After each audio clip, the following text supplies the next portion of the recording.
অনেক দিন পর বেশ লাগছে বন ভ্রমণ। মাঝে মাঝে কাজের ফাঁকে এইসব জায়গায় এলে মন খুব ভালো লাগে। শুদ্ধ বাতাস, মাটির সোনা গন্ধ, পাখির কলতান, আহা।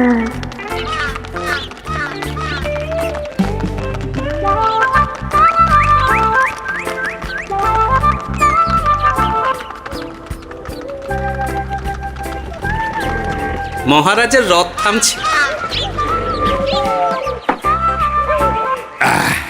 আমরা এইখানে বসে আজ রাজকার্য পরিচালনা করব।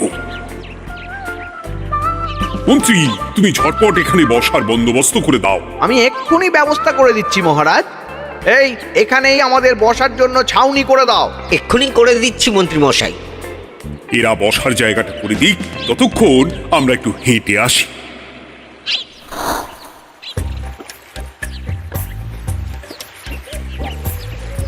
সকালবেলা হাঁটা শরীরের পক্ষে খুব ভালো মহারাজ।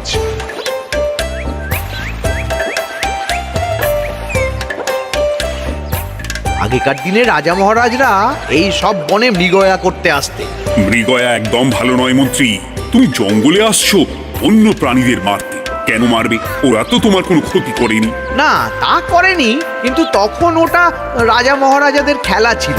শুনেছি আপনার প্রপিতামহ খুব ভালো বাঘ শিকার করতেন, অনেক বাঘ মেরেছেন। মন্ত্রী, তুমি একটা কথা হয়তো জানো না। আমার প্রপিতামহ শিকার করতেন, কিন্তু কোনো স্বাভাবিক জানোয়ারকে নয়। যে বাঘ মানুষ খেকো হয়ে প্রজাদের ক্ষতি করত, আমার প্রপিতামহ সেই সমস্ত বাঘদেরই মারতেন। এছাড়া উনি বন্য প্রাণী সংরক্ষণ করতে বড়ই ভালোবাসতেন।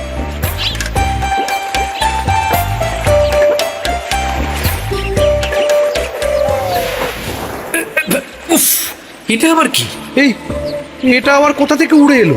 কোথাও তো ঝড় হাওয়া কিছুই নেই।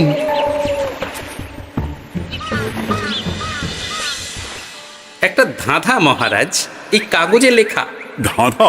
পড় দেখি।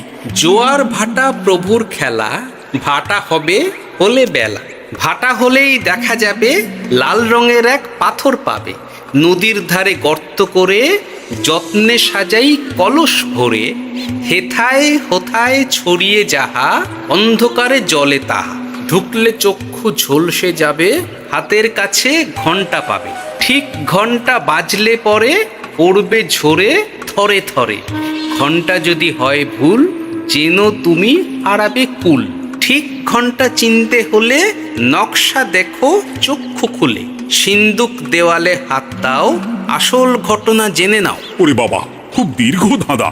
তা মন্ত্রী, তুমি কিছু বুঝলে? এটা একটা গুপ্তধনের নকশা। এর মধ্যে গুপ্তধন কোথায় আছে তার একটা ধারণা দেওয়া আছে। গুপ্তধন? ওটা আমাকে পেতেই হবে, পেতেই হবে। দেখি দেখি একবার কাগজটা দাও। গোপাল, কাগজটা আগে আমার হাতে দাও, দেখি ভালো করে। এখন নদীতে জোয়ার চলছে গোপাল। একটু পরেই ভাটা শুরু হবে। হ্যাঁ, ভাটা না হলে কিচ্ছু বোঝা যাবে না। এখানে স্পষ্ট লেখা আছে, ভাটা হলেই দেখা যাবে লাল রঙের এক পাথর পাবে। তার মানে আমাদের ভাটা হওয়া পর্যন্ত অপেক্ষা করতে হবে। না, সময় নষ্ট না করে ধাঁধাটার সমাধান করতে শুরু করি। ভাটা হলে একটা লাল রঙের পাথর দেখা যাবে, এই পর্যন্ত পরিষ্কার আছে। বুঝতে হবে ওর পর থেকে। পড়ো গোপাল, চলো আমরা সবাই বুদ্ধি লাগাই। নদীর ধারে গর্ত করে যত্নে সাজাই কলস ভরে। এটার অর্থ ধাঁধাটা মাথায় বসিয়ে নিয়েছি, এবার কে কি বলবে সেটা শুনতে হবে। চলো গোপাল, আমরা ধাঁধা যেমন যেমন বলেছি তেমন তেমন ভাবেই চলি। চলুন মহারাজ, এখন আমাদের দেখতে হবে লাল পাথর। কোথায় আছে লাল পাথর? চলো চলো সবাই, চোখ কান খুলে আমরা নদীর পাড় ধরে হাঁটি। আমি একটু তফাতে হাঁটি। গুপ্তধন আমাকে একা পেতে হবে। ভাটা হলেই দেখা যাবে লাল রঙের এক পাথর পাবে। আমাকে চোখ কান খোলা রাখতে হবে। লাল পাথর, নদীর চড়ায় লাল পাথর দেখতে হবে। লাল পাথর, লাল পাথর। ওটা কি? এই তো লাল পাথর, লাল পাথর। আমরা অনেকটা এগিয়ে গেছি, ওদের আমার দিকে নজর নেই। এই সুযোগ একা একা গুপ্তধন নিয়ে পালাবো।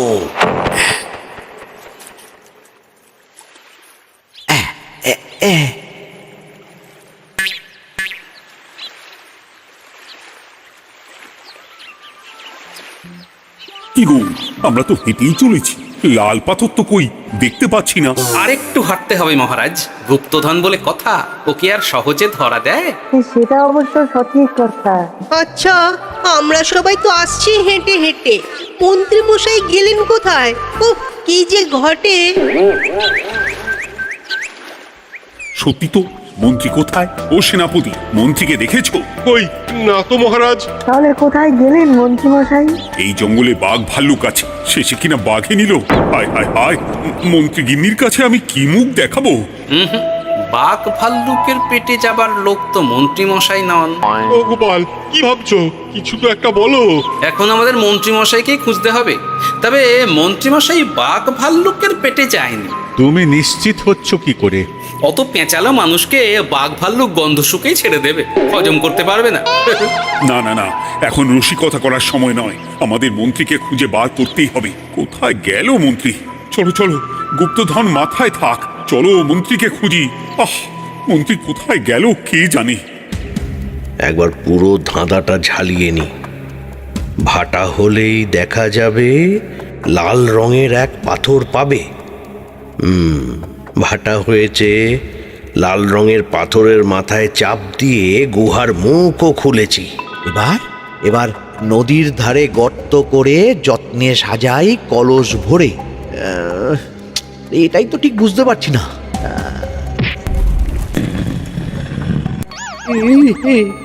এই রে, এবার কি হবে?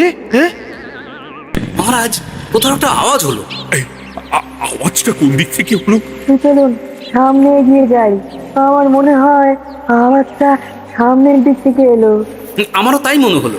তবে কি মন্ত্রী মশাই লাল পাথরের হদিশ পেয়ে গেছেন? আমাদের চোখে পড়লো না, অথচ মন্ত্রী মশাইয়ের চোখে পড়ে গেল। আসলে আমরা কথা বলতে বলতে গেছি, তাই নজরে পড়েনি। মন্ত্রী মশাই একা একা আমাদের পেছন পেছন আসছিলেন। উনি ইচ্ছে করেই আমাদের পেছনে পেছনে আসছিলেন। নিজে একা গুপ্তধন নিয়ে যেতে চেয়েছিলেন, এখন কোথায় আছেন কে জানে।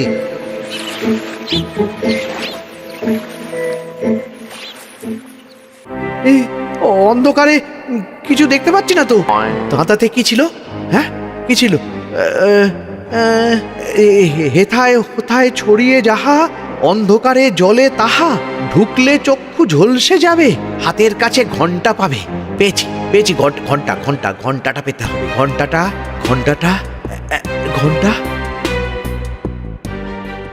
ভাটা হলেই দেখা যাবে লাল রঙের এক পাথর পাবে, নদীর ধারে গর্ত করে যত্নে সাজাই কলস ভরে, হেথায় হোথায় ছড়িয়ে যাহা, অন্ধকারে জলে তাহা, ঢুকলে চক্ষু ঝলসে যাবে, হাতের কাছে ঘন্টা পাবে। ঠিক ঘন্টা বাজলে পরে পড়বে ঝরে থরে থরে, ঘন্টা যদি হয় ভুল যেন তুমি হারাবে কুল। ঠিক ঘন্টা চিনতে হলে নকশা দেখো চক্ষু খুলে, সিন্দুক দেওয়ালে হাত দাও, আসল ঘটনা জেনে না। এবারে ভালো করে ঠান্ডা মাথায় ভাবতে হবে।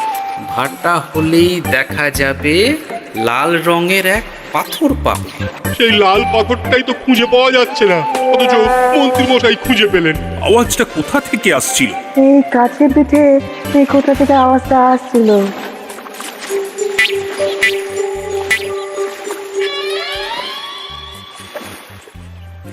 এই তো, এটাই মনে হয় সেই লাল পাথর। একটু নাড়িয়ে চাড়িয়ে দেখি তো কিছু হয় কিনা।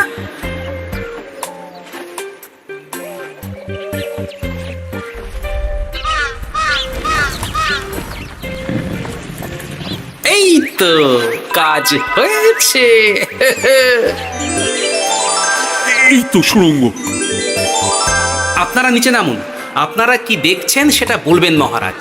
সবাই যদি নেমে যাই, যদি কোনো কারণে সুড়ঙ্গের মুখ বন্ধ হয়ে যায়, তাহলে আর আমরা বাইরে বেরোতে পারবো না মহারাজ। গোপাল ঠিকই বলেছে, আমরা দুজন বাইরে থাকি। মহারাজ, আর একটা কথা, কোনো ঘন্টায় হাত দেবেন না, মনে আছে তো? ঘন্টা যদি হয় ভুল, যেন তুমি হারাবে কুল। ওরে বাবা, এই বয়সে আর কুল হারাতে চাই না। ঠিক আছে, তোমার কথাই অক্ষরে অক্ষরে পালন করব। দেখি এই সুরঙ্গে মন্ত্রীমশাইকে দেখতে পাই কিনা। চলুন মহারাজ, সুরঙ্গে নামি। সবাই সাবধানে নামো।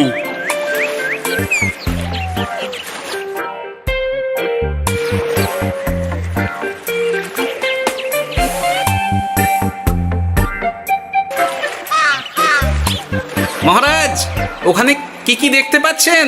ওখানে কি মন্ত্রী মশাই আছেন? না গোপাল, মন্ত্রীকে এখনো দেখতে পাইনি। শুধু আমি এখানে অজস্র পাথর দেখতে পাচ্ছি। পাথরে পাথরে ছয়লা, ছোট বড় অজস্র। পাথরগুলো বড় অদ্ভুত, কিরকম কিরকম মানুষ মানুষ করুন। লম্বা বেঁটে হরেক রকম। মানুষ মানুষ গরম, সেটা কিরকম? আর কিছু? কোনো কলসি কি দেখতে পাচ্ছেন? কলসি তো দেখতে পাচ্ছি না। মহারাজ, কলসি থাকতেই হবে, কারণ ধাঁধায় লেখা আছে নদীর ধারে যত্ন করে যত্নে সাজাই কলস ভরে। গর্তটা আসলে হলো সুড়ঙ্গ, কিন্তু কলস। মহারাজ, মহারাজ, এইদিকে এইদিকে একটা কলসের মতো কি যেন আছে। এইদিকে আসুন, এদিকে এদিকে। হ্যাঁ গোপাল, দেখতে পেয়েছি। এবার আমি যেরকম যেরকম বলবো সেই রকম সেরকমই করবেন। আমি বিজ্ঞানীকে নদী থেকে জল তুলে পাঠিয়ে দিচ্ছি। পাত্র কোথায় পাবে? আমাদের জল খাবার যে পাত্র আছে সেটা আনতে লোক পাঠাচ্ছি। ঠিক আছে। শুধু একটা কথা বলছি, আপনারা কেউই সুড়ঙ্গের ভেতরে কোনো কিছুতে হাত দেবেন না। কেন গোপাল? সব পরে বলবো, এখন আমি যা বলছি সেটা শুধু মনে রাখুন। সুড়ঙ্গের ভেতরে কিছুতে হাত দেবেন না। ঠিক আছে।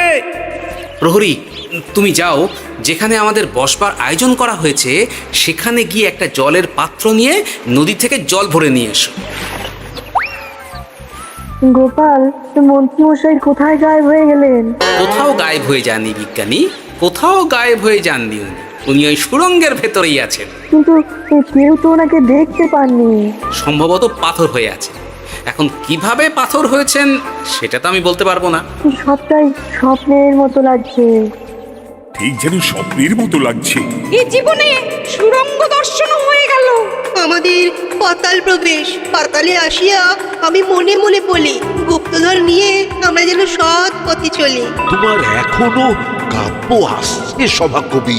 আসছে মানে কাব্যের সাথে আছে রোমাঞ্চ, করছে গা শীত, হচ্ছি আমি অধীর। মহারাজ, জল দিয়ে বিজ্ঞানীকে পাঠাচ্ছি। কি করতে হবে বিজ্ঞানীকে সব বলে দিয়েছি। তুমি ভেতরে আসবে না? আসবো ঠিক সময়ে। এখন আমি যেমন যেমন বলবো আপনি ঠিক তেমন তেমন করবেন। ঠিক আছে। বিজ্ঞানী, যেমন যেমন বললাম ঠিক তেমন তেমন ভাবে কলসিকে জল দিয়ে পরিষ্কার করবে। মনে রেখো, ধাঁধায় আছে কলসি সাজাই যতন কর। তুমি একটা কথা মনে রেখো বিজ্ঞানী, কোথাও হাত দিও না কিন্তু। ঠিক আছে গোপাল, তোমার উপস্থিত বুদ্ধির তুলনা নেই। আমি যাচ্ছি গোপাল। সাবধানে সাবধানে। মহারাজ, বিজ্ঞানী যাচ্ছে। সাবধানে নামো, সাবধানে। মহারাজ, এই কলসিটা কোথায়? ওই তো, একটু সাবধানে যাও।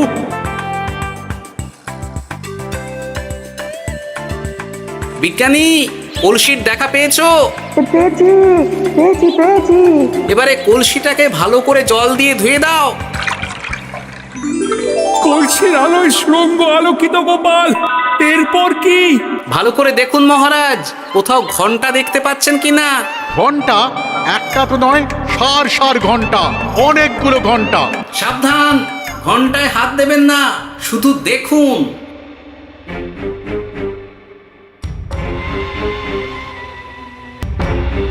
মহারাজ, আমরা গুপ্তধনের খুব কাছে চলে এসেছি। তাই নাকি? কি মজা, কি মজা! এবার খাবো ক্ষীরের গজা। আহ, সভাকবি চুপ করো। এখনো আমরা গুপ্তধন পাইনি। বাবার মুখে দাঁড়িয়ে সবগুলো তারা আঁকা। বিজ্ঞানী, কোনো ঘন্টায় চাঁদের নকশা করা আছে কি? একটু দেখে বলো না।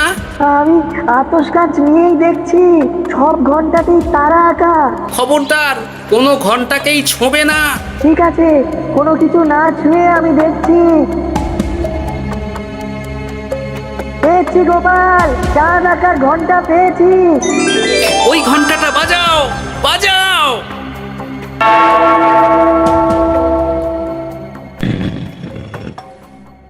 গুপ্তধন পেয়েছেন মহারাজ? বাঁচাও, বাঁচাও, বাঁচাও। বাঁচান মহারাজ, বাঁচান বিজ্ঞানী, মহারাজ।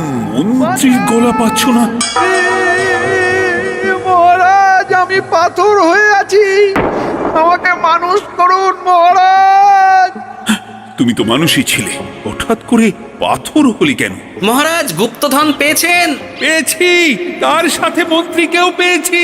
মন্ত্রী এইখানে কোথাও পাথর হয়ে দাঁড়িয়ে আছে। দাঁড়ান মহারাজ, এবার আসছি। সাবধানে এসো।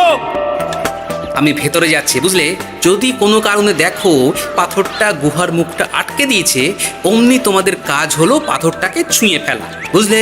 ঠিক আছে গোপাল দাদা। আমার মনে হয় বিপদ আর কিছু ঘটবে না, তবুও সাবধানের তো মান নেই। ঠিক আছে, তুমি নিশ্চিন্তে ভেতরে যাও। বাঁচাও, আমাদের বাঁচাও, আমাদের সবাইকে মানুষ করুন। আমাকে মানুষ করুন মহারাজ। আপনাকে তো মানুষ করা হবে মন্ত্রী মশাই। আগে বলুন, আপনি পাথর হলেন কি করে? ও, মনে পড়েছে ধাঁধার শেষ লাইন।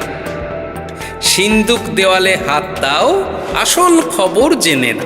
সত্যি গোপাল, তুমি না থাকলে এই এত কিছু আমাদের সবার কাছে অজানাই থেকে যেত।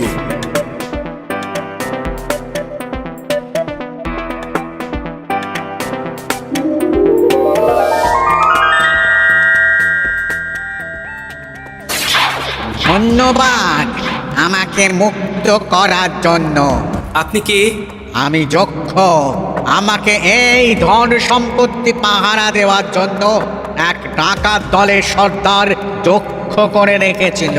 আমি 100 বছর ধরে এইখানে যক্ষ হয়ে আছি। আমি তোমার জন্য মুক্ত হলাম গোপাল। এই সম্পত্তি তোমার গোপাল। সম্পত্তি নিয়ে আমি কি করব? আমি এই সব সম্পত্তি মহারাজকে দান করলাম, রাজ্যের অনেক কাজ হবে।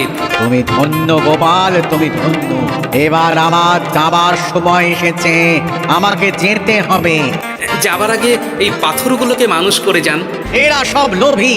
আমি আমার সীমিত ক্ষমতায় এই গুপ্তধনের ধাঁধাকে এখানে যারাই ভ্রমণ করতে আসে তাদের হাতে তুলে দিই, কিন্তু কেউ এই ধাঁধার সমাধান করতে পারে না।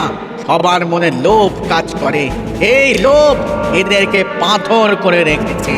পাথর হলো কি করে? একটা মানুষ এসে বুক ভরা লোভ নিয়ে আধা পুরো না জেনে পাথরে হাত দিলেই সে পাথর হয়ে যাবে। আমাদের ভুল হয়েছে, আর লোভ করবো না, আমাদের বাঁচাও। আমাকে মুক্ত করে দিন, আমার খুব ভুল হয়েছে মহারাজ, মুক্ত করে দিন আমায়। তুমি এখানে আগে এসেছিলে, তাই তো আগে এসে ভাবলে নিজেই একা একা গুপ্তধনকে হরপ করে দেবে। এদিকে তোমাকে না দেখতে পেয়ে আমাদের কত চিন্তা হচ্ছিল। যারা লোভী তারা কারো কথা ভাবে না, শুধু নিজের কথা ভাবে। আমাকে আর একটা সুযোগ দিন, আমি আর লোভ করব না মহারাজ। তোমার কথার কোনো দামই নেই। না মহারাজ, আমাকে আর একটা সুযোগ দিয়ে দেখুন, আমি আর লোভ করব না, আমাকে মানুষ করুন মহারাজ। আমাদের সবাইকে মানুষ করুন, দয়া করে মানুষ করুন। যক্ষরাজ, এদের আপনি ক্ষমা করে দিন। ঠিক আছে, তোমাদের আবার মানুষ করে দিচ্ছি।